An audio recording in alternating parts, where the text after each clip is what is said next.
สียดายพี่น้องเอ้ยประมาณ3 โตนั่นแหละหมูว่าสิทายิงก็ฮอกหม้อ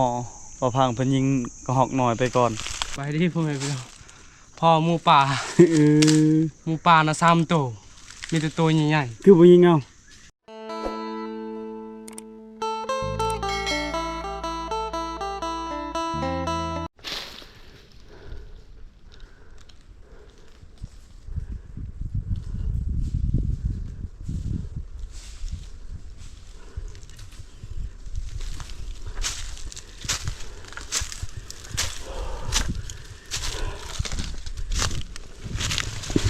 สวัสดีพ่อแม่พี่น้องสวัสดี FC ใหม่และ FC เก่ามื้อนี้ตัดภาพ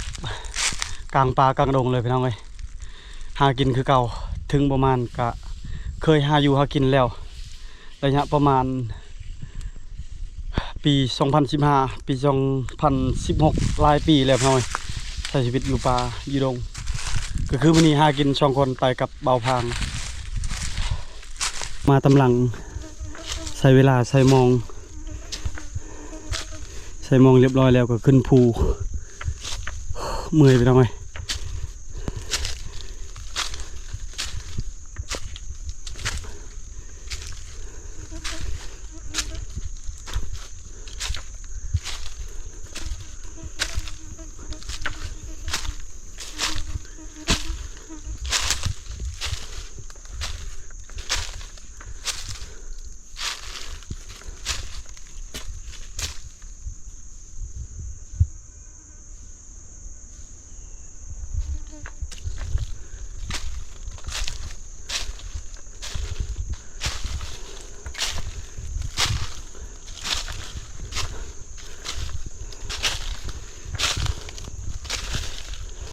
มังไห่เพื่อนเว้ยมังไห่สังเกตเบิ่งยังโบราณดิต้นบักใหญ่ปีกายปีซื่นเขาก็ได้3-4 โตบางอยู่นี่ปีนี้ยังบ่ได้ทุกๆปีเขาก็ได้หลายสิได้สูงต้นไม้สูงมังไห่น่ะเริ่มหมดแล้ว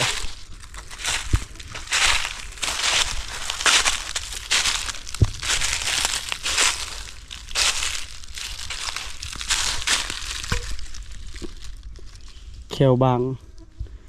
งน้อยบางใหญ่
เมื่อยพี่น้องเอ้ย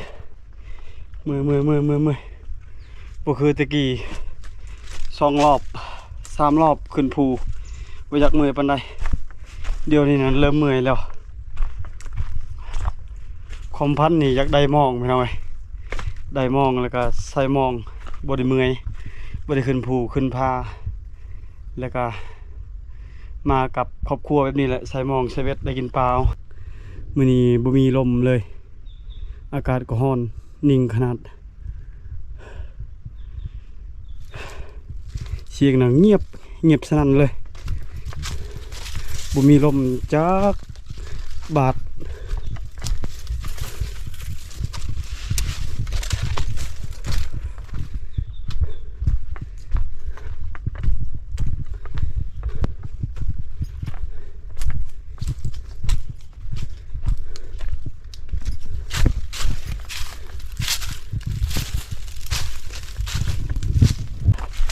กิดเป็นคนมีแต่แนวอยากได้บ่มีเมืองพอ เห็นหมูได้รถได้เครื่องใส่ได้เฮือนได้ซานอยากได้น้ำก็คือสำหรับเฮานี่อยากได้แต่หน้าก็โอเคเลยบ่หวังนอกว่าอยากได้รถอยากได้รถใหญ่อยากได้รถงามๆอยากได้ดินหน้าเพราะว่าเฮานี่เฮ็ดให้ตั้งแต่เกิดมาเฮ็ดให้บ่มีหน้าเฮ็ดมันเมื่อยแล้วก็ทางให้ทางสวนทุกๆปีต้องได้เฮ็ดตลอดถ้าว่าเฮาเฮ็ดหน้านี่บ่แม่นว่ากุมก็บ่เมื่อยปานใดพี่น้องเอ้ยแล้วก็ซ่องมาน่ะกุมกินเลยเฮ็ดหน้าตามคอยสังเกตถ้าไผมีหน้านี่สบายถ้าไผเฮ็ดให้เฮ็ดสวนคือในพานนี่โอ้ยบ่ไหวปีนี้ก็ทางบ่หลายมันเมื่อยแน่ทางให้ทางสวนเฮ็ดมันแห้งลำบาก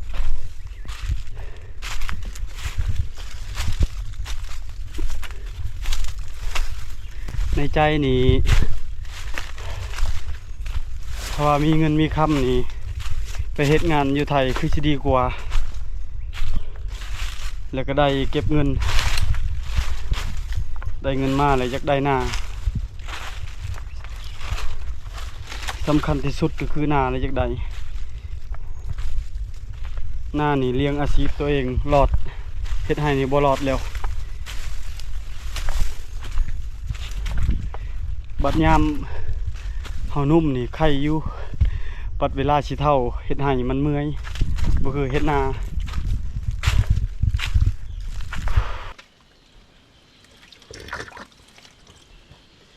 เป็นจังได๋ เช็ดอยู่ น้ำธรรมชาติเย็นอยู่เนาะ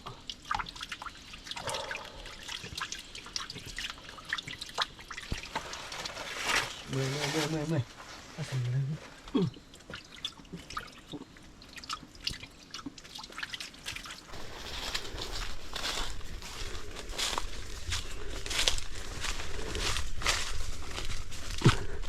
ยามฤดูเดือน8เดือน6กับเดือน11เฮาก็ขึ้นตลอดขึ้นไปลัดยิงหมูป่ากินมากระบก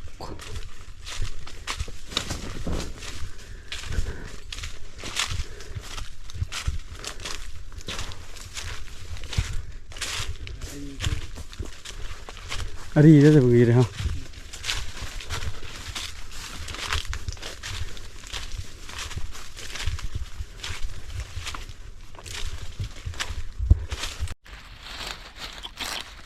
ยังมาอยู่เลยพี่น้องเว้ย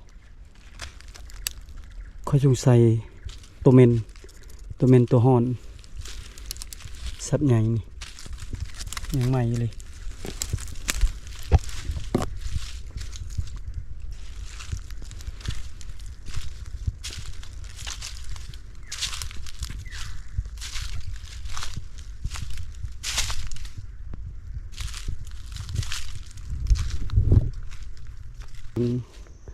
มีคนนอนแล้วโอ้พี่น้องเว้ยกระหอกมอนี่แหละคนกระหอกมอกระหอกมอกระหอกหน่อยตัวนี้นะกระหอกหน่อยตัวนี้กระหอกหน่อยตัวนี้นะกระหอกมอนี่มีคนนอนแล้วประมาณ10ปลายมือประมาณนี้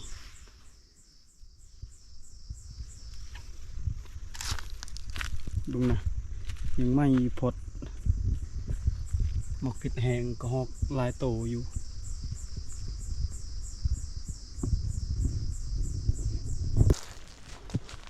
พอมือให้ไปเราไว้ดูนะเห็นนกเป่าซองโตพอดีเบาพางเพันยิงกระหอกตกแต่บัวตายหาเก็บบัวเห็น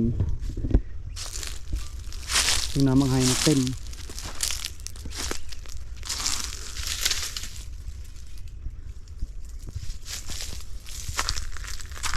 มาในนอนก็หอกอยู่หน่อยหากเห็นโตหนึ่งโอ้ครับขนาดบุญนะหางมุกแดงส ส่วนเฮายังสิไปต่อพี่น้องเอ้ยหามักไห้ช่วงนี้ใส่มักไห้มักกอกได้ยิงแน่นอนสัตว์น้อยกระหอกนกเป่าแล้วจังหน่อยกลับมาแต่พุ่นพอดีไปหาเบาพังออกไปการเลย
ไก่ปลาบกเขาไปหน่อยเดี๋ยวพันต่อเสียดายมันอยู่ไกลคันบอนาเห็นไก่ตัวผู้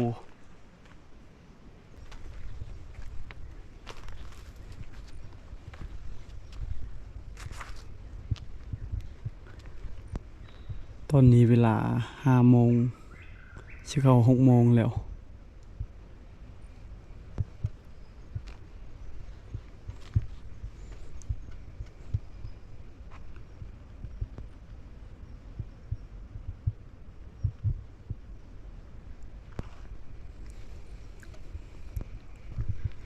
จอบเบิงไก่ป่าแถวด่านทุกคนเลย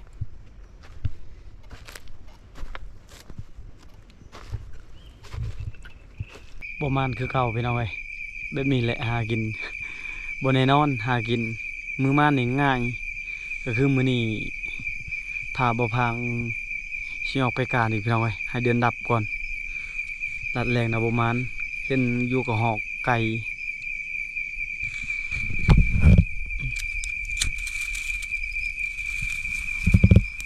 ดังไฟก่อนดังไฟก่อน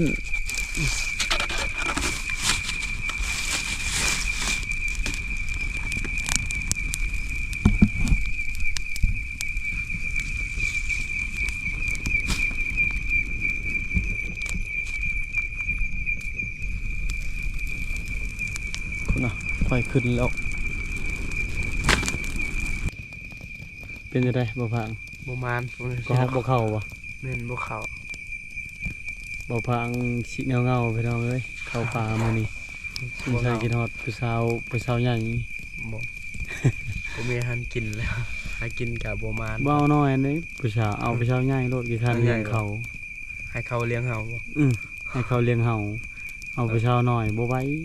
เอาใหญ่นะเขาบ่มักมีแต่สาวน้อยแล้วครับ มื้อใดสิเอาเมีย ยังหาเงินก่อนตอนนี้บ่มีเงินจะกีบหาเงินก่อน ไปขอแล้วผู้สาวหรือยัง ขอแล้ว จักล้านเขาดอง เขาอยากได้ทำบิด30 บ่ แต่ว่าบ่พังขอ20 ล้านนะ มื้อใดสิเสียเมื่อรับไผอยู่เฮือน หาเงินก่อนคันตามเขาว่าอะมื้ออื่นนั่นแหละเขาให้เอาเมื่อแต่ก็ยังบ่มีเงินอยู่ว่าสิเฮ็ดงานอยู่เวียงอีก เฮ็ดงานบ่ต่อไปเฮ็ดงานอีก แม่นพอ เฮ็ดงานก่อน แม่นพอได้มีเงิน3-4 ล้าน คักแล้วต่อไปสิบ่มียุงสิบ่มีแมงวันและบ่พังไปอยู่เวียงหานอนห้องพักอีก โอ้เท่านั้นก็มีคือกัน ยุ่งแถวห้องน้ำอะไรหลาย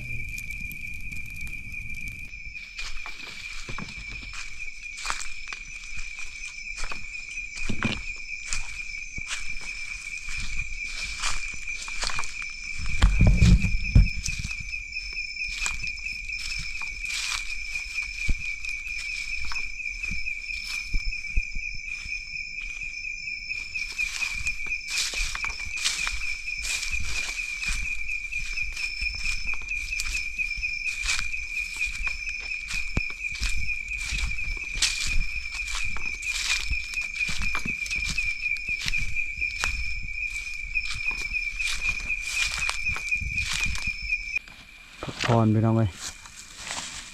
ปันกินข้าวแรงบ้านนี้ ขาดบ่ได้หมกเป็ด ขาดบ่ได้คือข้าวเลยพี่น้องเอ้ยมื้อนี้สิพาเบาพังหาพักผ่อนอยู่นี่นอนอยู่นี่แล้วก็บ่าย1บ่าย2จะออกไปการอีกถ้าเมื่อยก็มีแต่รัดเช้าเอาเนาะพังเนาะมันเมืองขึ้นภู เหนื่อยพี่น้องคนกินข้าวให้จะทิ้งก่อนมันบ่มีอาหารกะแจ้ง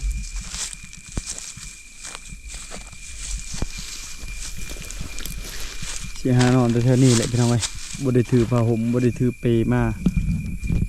หาพักผ่อนบนนี้ก่อน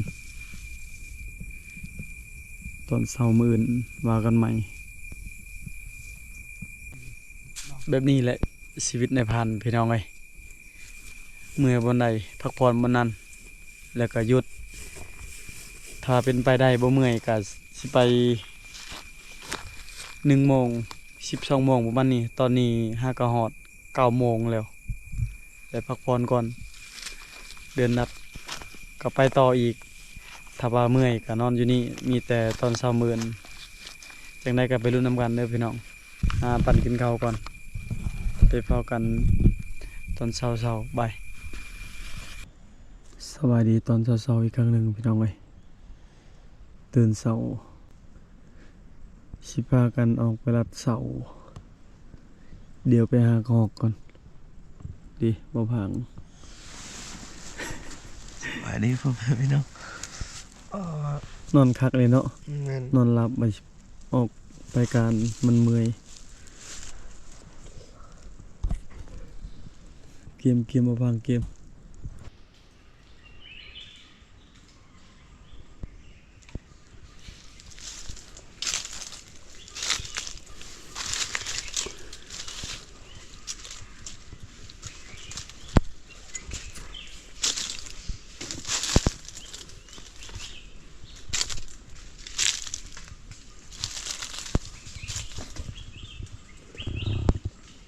คอกประมาณ7 โตไปแล้วเว้ย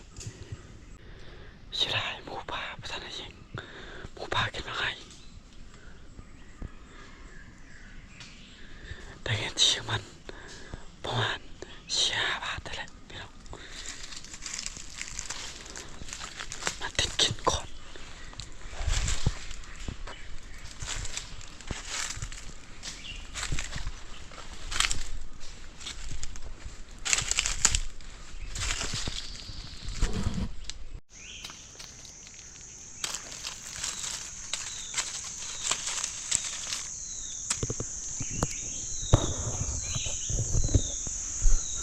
หมุนเลยพุยเลยพี่น้องเว้ยหมูป่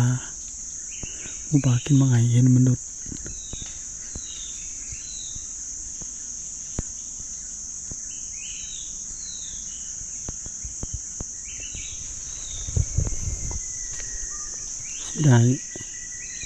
เสียดายค่อยหาทางลงนะยากถ้าค่อยฮู้จักบนลงนี้ได้ยิงอยู่หมูป่าอันนี้มันลงยากมึงนะ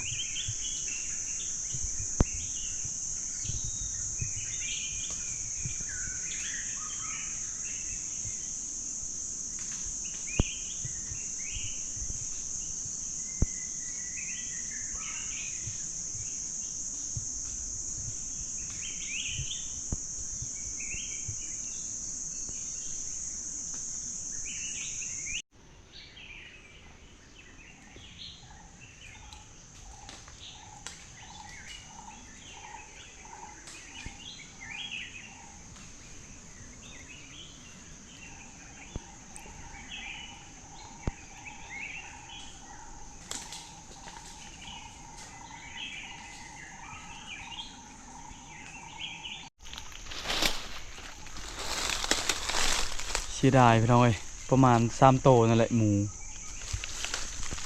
ว่าสิท่ายิงก็ฮอกหม้อบ่พังเพิ่นยิงก็ฮอกหน่อยไปก่อน เก็บก็ฮอกบ่พังยิงก่อนสังเกตเบิ่งหอยหมูนะหมูกินบางไห้นี่ปกติบ่เคยเห็นในหมูกินบางไห้นี่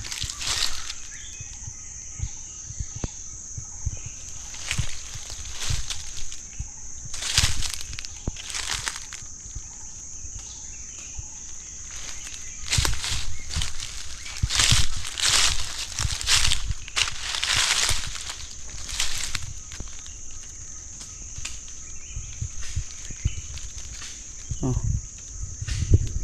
กินคืนก็หอบ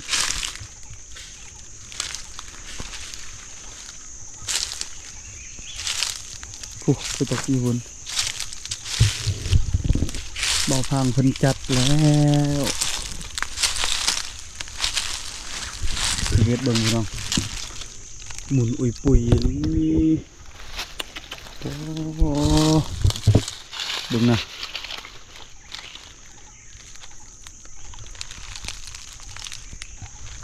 หมูตัวใหญ่สังเกตเบิ่งนะตัวแม่กับลูกมันลูกก็ใหญ่แล้วเด็กมันก็หลอกแล้วกอกมีแต่ตัวบักใหญ่เลยกอกเป็นชิปพุ่นกอกคอยนำไปจักยิงกอกถ้าจะยิงชัดใหญ่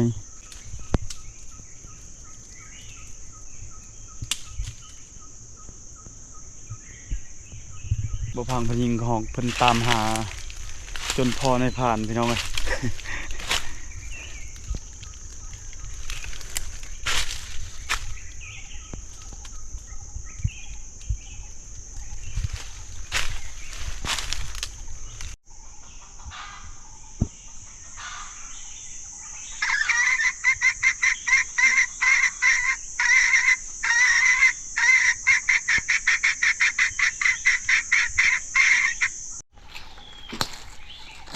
เป็นพี่น้องมีแต่มังไห้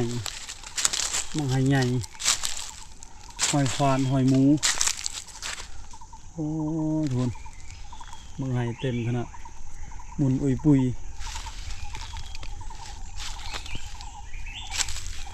เบิ่นแล้วหมูกินอยู่นี่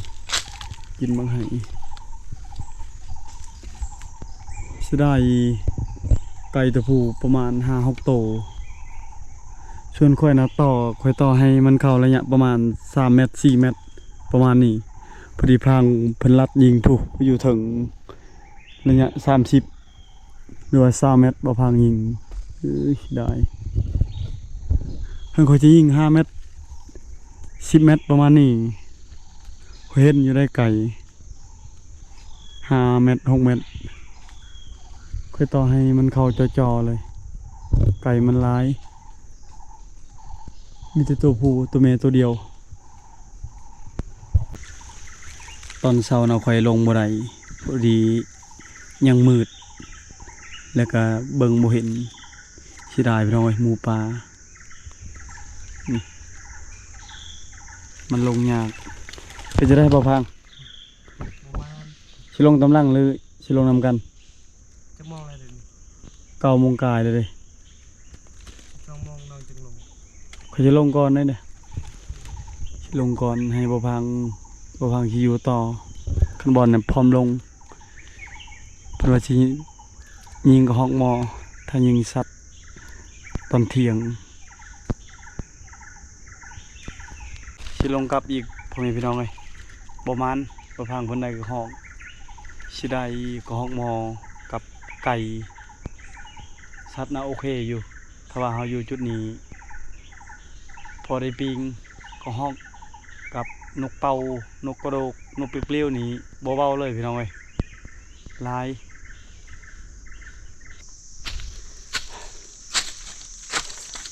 หาเก็บหอกพี่น้องเอ้ยตกแล้วสงสัยเข้าทำพี่น้องก็หอก3 โตวเอาโทรศัพท์เอาเสียงหอกต่อเอาเบิ่งบ่ตายวะ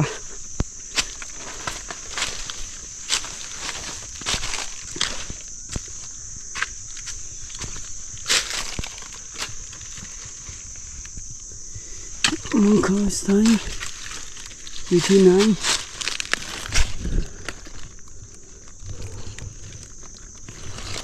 เบิ่งคอดีกว่าตัวหนึ่ง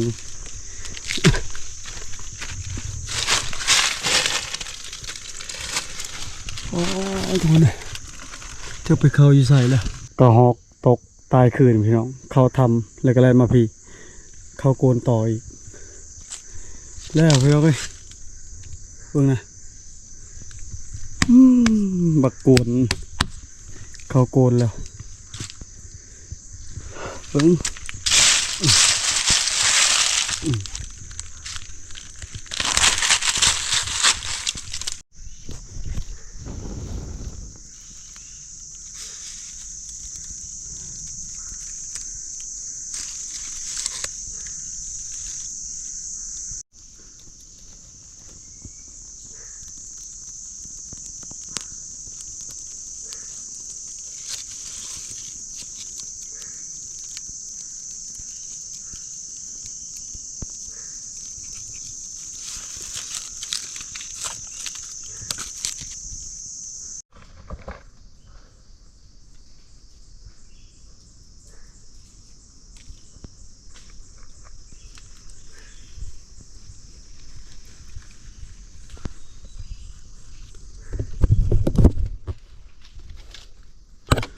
มันออกบ่ได้แล้วพี่น้อง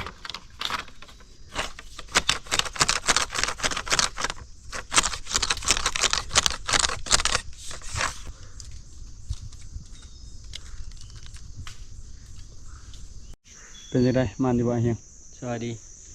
มานอยู่มื้อนี้มานเมื่อวานนี้บ่มานเมื่อวานนี้นั่นเลาะ 2-3 กิโลเจอกูมาให้แหละมันค่ำแล้วบ่มีหมองดักบัดนี้มื้อนี้ว่าสิไปทางใดก็บ่ได้ขึ้นไปหมองเก่าก็บ่ผ่านปะบ่ผ่านอยู่ในด่านนี่ในกรุงไห้บนด่านเราหาต่อไก่ไปพุ่นนั่นตอนเช้ามายิงกระหอกตัวหนึงก็บ่ถึกบ่ตายยิงอีกจักเท่าใดโตช่วยๆมานี่บ่แม่นตอนเช้าๆมามีอันหมูป่าเป็นพูงเลยหมูป่าเนี่ยผมคิดว่าคือผ่านมันสิแนมไปสายบ่แนมก็เลยย่างชวบใกล้ช็อตกูเบิ่งให้ตู้เอ้ามันยังก็ตกใจเบิดแล้วตัวหนึงแล่นตุ๊ดแล้วพุ่น ถ้าเฮา เงียบ คันเอาไก่ต่อไปต่อไก่ลายลีนกเป่า ไก่ซองบอนมันขัน น้อยนี่ อันไก่ควานี่ซองหมู่มันไปเป็นหมู่เป็นพูงเลยค่อยยิงวังนี่ยิงลุ่มคอปุ๊บมันก็ตึ๊ดมันแล่นเขากระปะคิดว่าแล้วมันตายไปแล้วหาบ่เห็นเลย ยังบ่พังเบาพานยังบ่ลงมาสิได้ก็ฮอกเขาโกนแล้วแซ่ไปสิลง1 โมง 2 โมง สบายดีพ่อแม่พี่น้องพ่อหมูป่า เออ หมูป่านะ3 ตัวมีแต่ตัวใหญ่ คือบ่ยิงเอา ๆมันไก่เห็นอยู่แต่มันไก่นะตัวหนึงเห็น2 ตัวนะบ่เห็นได้ยินได้เสียงมัน